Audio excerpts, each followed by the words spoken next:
नमस्कार। मैं पोरस कुमार महावर, एसपीसी राजकीय महाविद्यालय अजमेर। आज हम भारत पर अरबों के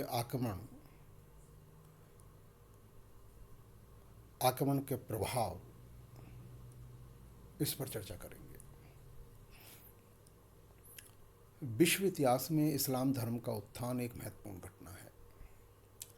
अरब के रेगिस्तान में इसकी उत्पत्ति हुई तथा अरबों, ईरानियों और तुर्कों ने इसके प्रसार में प्रमुख भाग लिया। पैगंबर मोहम्मद इसके संस्थापक थे। इस्लाम ने अरबों में एक राष्ट्र के समान एकता की भावना और तीव्र सैनिक प्रवृत्ति तथा उत्साह प्रदान किया। प्रचार और तलवार के आधार पर इसका विस्तार किया, जिससे आरंभ से ही इसका स्वरूप एक सैनिक धर्म की तरह हो गया।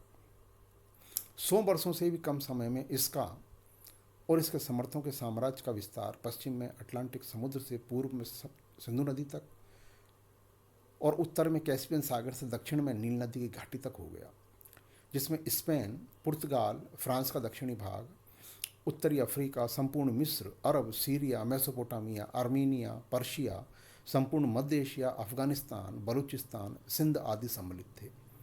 तलवार की शक्ति पर आधारित इस्लाम की शक्ति का इतने थोड़े समय में प्रसार और उसकी विजय इतिहास की महत्वपूर्ण घटना थी।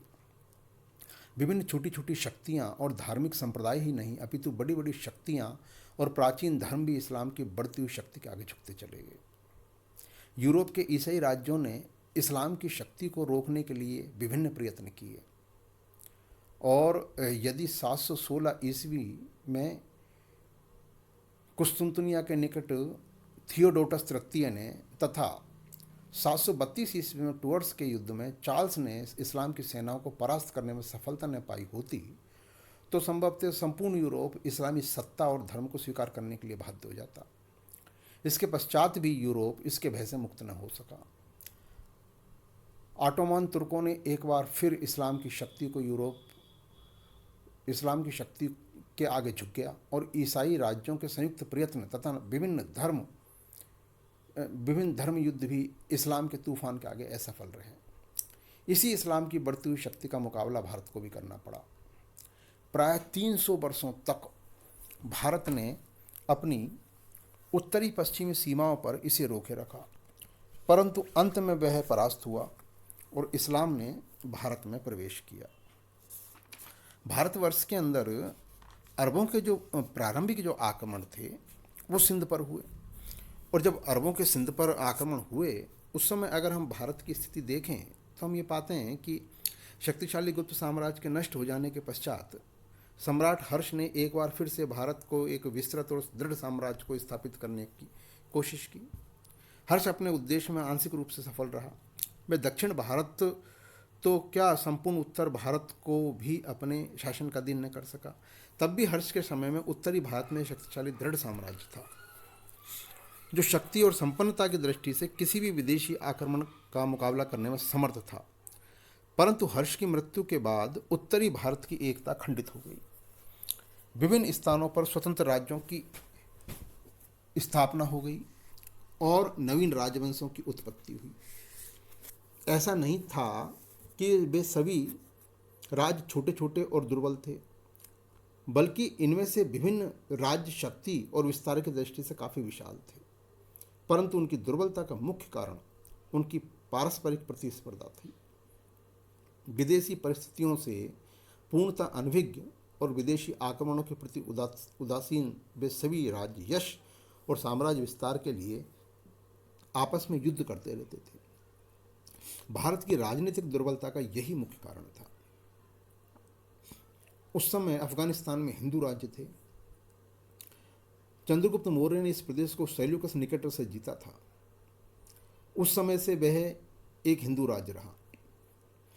वहाँ बौद्ध और हिंदू धर्म प्रचलित थे और राजनीतिक और सांस्कृतिक दृष्टि से वह भारत का एक अंग था। बाद में वह काबुल और जाबुल नाम के 2 राज्यों में विभक्त हो गया। मुसलमान उनको इन्हीं नामों से पुकारते थे। काबुल का राज्य उत्तर पूर्व में कश्मीर और पश्चिम में ईरान की सीमाओं से मिला हुआ था। काबुल, जलालाबाद, गांधार प्रदेश, पेशावर, बन्नू, गोमती नदी के दोनों तट आदि इसमें सम्मिलित थे। और जाबुल का राज्य काबुल के दक्षिणी और बलूचिस्तान के उत्तर के बीच के भाग में स्थित था। प्राय 9वीं सदी के अंतिम वर्षों तक वहाँ का राज्य हिंदू राज्य रहे। भारत की उत्तर पश्चिम सीमा पर होने के कारण उन्हें अरबों के आक्रमण का सामना करना पड़ा। कश्मीर का शासक चंद्रपीड़ था। उसके पश्चात उसका भाई मुक्तपीड़ ललितादित्य शासक हुआ, जिसने कन्नौज के शासक यशोवर्धन को परास्त किया और मार्तंड नामक स्थान पर विशाल सूर्य मंदिर का निर्माण करवाया। कन्नौज में प्रतिहार वंश का शासक यशोवर्मन था। इसका राज्य पूर्वी पंजाब से लेकर बंगाल तक और हिमालय से लेकर नर्मदा नदी तक फैला हुआ था। बंगाल में उस समय तक पाल वंश का राज्य था। दक्षिण भारत में बाकाटक, पल्लव, पांडे, चोल और चेर वंश के शासक राज्य करते थे। सिंध, जहां अरबों ने जिस समय प्रवेश किया, वहां एक विस्तृत राज्य था। उसकी सीमाएं उत्तर में कश्मीर राज्य से, पूर्व में कन्नौज राज्य से और दक्षिण में समुद्र से मिलती थी। पश्चिम में मकरान उसकी सीमाओं के अंतर्गत था। उस समय वहाँ का शासक दाहिर था, जो ब्राह्मण था। उसके पिता चच ने अपने राजा को मारकर कुछ समय पहले ही सिंध को प्राप्त किया था। चच के पश्चात उसका भाई चंद्र गद्दी पर बैठा। इस कारण दाहिर को अपने चचेरे भाई और चंद्र के पुत्र दुराज से गद्दी के लिए संघर्ष करना पड़ा। दाहिर का शासन निम्न वर्ग और मुख्यतः वहाँ की लड़ाकू जाट जाति के प्रति असहिष्णुता का था। इस कारण आंतरिक संघर्ष और असंतोष से व्याप्त सिंध का राज्य दुर्बल हो गया था। इस प्रकार अरबों के आक्रमण के समय भारत राजनीतिक रूप से या राजनीतिक दृष्टि से विभक्त था, परंतु सिंध के अतिरिक्त किसी अन्य स्थान पर दुर्बल न था। विभिन्न शासकों के पारस्परिक संघर्ष और उनकी महत्वाकांक्षाएं उनकी दुर्बलता का कारण अवश्य थी, परंतु साधारण विदेशी आक्रमण उनकी शक्ति को समाप्त करने की क्षमता नहीं रखते थे।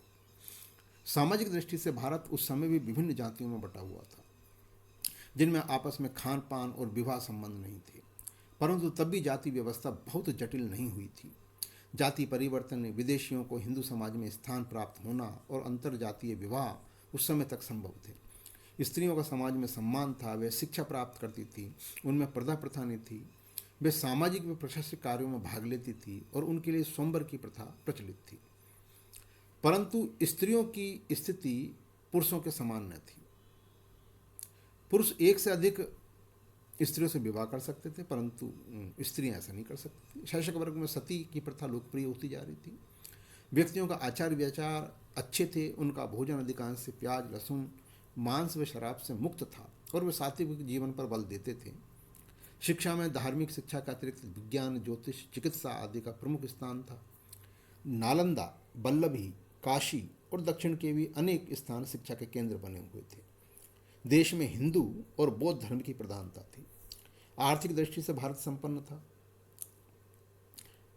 हालांकि अमीरों और गरीबों की स्थिति में बहुत अंतर था, परंतु तब भी जन साधारण खुशहाल था। कृषि, व्यापार और उद्योग की दृष्टि से भारत संपन्न था।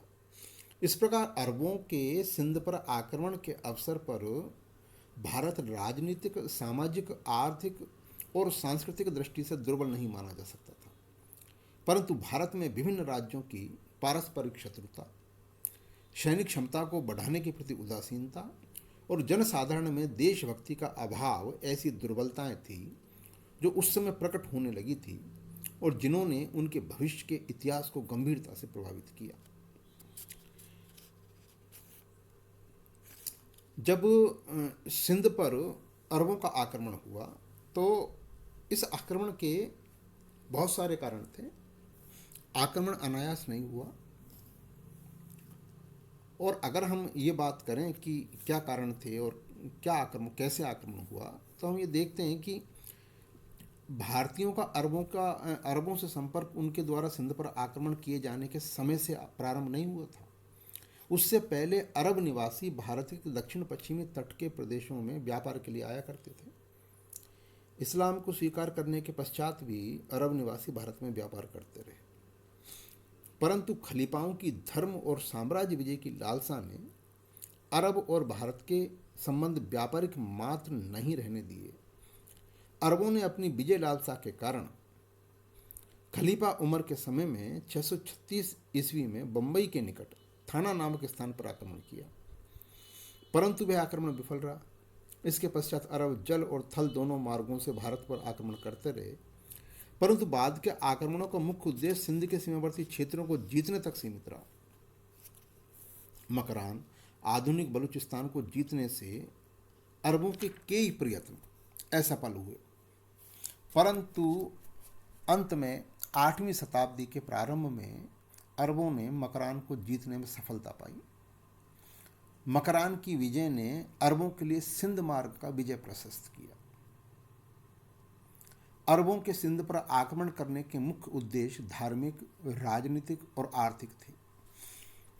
तलवार की शक्ति के आधार पर वह इस्लाम का प्रचार करना चाहते थे और ये सभी खलीफाओं की नीति का उद्देश्य रहा है। सिंध पर आक्रमण भी इसी उद्देश्य से किया गया। भारत में साम्राज्य और धर्म विस्तार की लालसा खलीफाओं की विस्तृत योजना का एक भाग थी। इसके अतिरिक्त भारत से व्यापार करने वाले अरब भारत की आर्थिक संपन्नता से अवगत थे। इस कारण धन की लालसा भी इनके आक्रमण का एक लक्ष्य रहा। इसमें संदेह नहीं किया जा सकता। सिंध के समुद्री डाकुओं द्वारा कुछ अरब जहाज़ों को लूटा जाना तो सिंध पर आक्रमण करने का बहाना माना जा सकता है। इस घटना के बारे में विभिन्न लेखकों ने भिन्न भिन्न मत प्रकट करे। हेग ने लिखा, लंका के राजा ने खलीफा के पूर्वी प्रांतों के सूबेदार हज्जाज के पास उन अनाथ कन्याओं को भेजा जिनके पिताओं की मृत्यु लंका में हो गई थी, परंतु मार्ग में सिंध के समुद्र तट के निकट समुद्री लुटेरों ने उन जहाज़ों को लूट लिया जिसमें वे कन्याएं यात्रा कर रही थी। एक अन्य लेखक के अनुसार समुद्री लुटेरों ने उन दासियों और उपहारों की वस्तुओं को लूटा था जो खलीफा के लिए ले जाया जा रहा था। एक अन्य लेखक के अनुसार समुद्री लुटेरों ने दासियों उपहारों की वस्तुओं को लूटा था जो खलीफा के लिए ले जाया जा रहा था। एक अन्य लेखक के अनुसार लंका के राजा ने इस्लाम धर्म को स्वीकार कर लिया था और उसके द्वारा खलीफा को भेजे गए उपहारों को लुटेरों ने लूट लिया। ये घटना जिस प्रकार भी हुई हो, परंतु ये माना जा सकता है कि यह घटना अरबों के सिंध पर आक्रमण करने का एक बहाना मात्र थी। निसंदेह इस घटना से इराक का सूबेदार हज्जाज बहुत असंतुष्ट हुआ और उसने सिंध के राजा दाहिर से हर्जाना मांगा। दाहिर ने समुद्री लुटेरों के कार्य का उत्तरदायित्व अपने ऊपर ना लिया और हर्जाना देने से इनकार कर दिया। हज्जाज इससे बहुत क्रोधित हुआ और उसने खलीफा वाहिद से सिंध पर आक्रमण करने की आज्ञा प्राप्त की और इस तरीके से सिंध पर आक्रमण हुआ। सिंध पर आक्रमण होने के बाद में आप ये देखिए कि भारतवर्ष में बाद में इस्लाम का प्रवेश हुआ और इस्लाम का प्रवेश होने के बाद में भारतवर्ष के अंदर परिस्थितियां बहुत तीव्र गति से चेंज हुई और भारतवर्ष अब धीरे धीरे धीरे धीरे अरबों के आक्रमण के साथ ही अन्य शक्तियां जो भारत के ऊपर आक्रमण करने का ख्वाब देख रही थी वो भी धीरे धीरे अरबों के पीछे पीछे आती चली गई और बाद में तो भारतवर्ष का पूरा जो इतिहास है, खासकर हर्ष के बाद में एक तरीके से आप ये देखते हैं कि विदेशी आक्रमणों की एक श्रृंखला सा बन जाता है।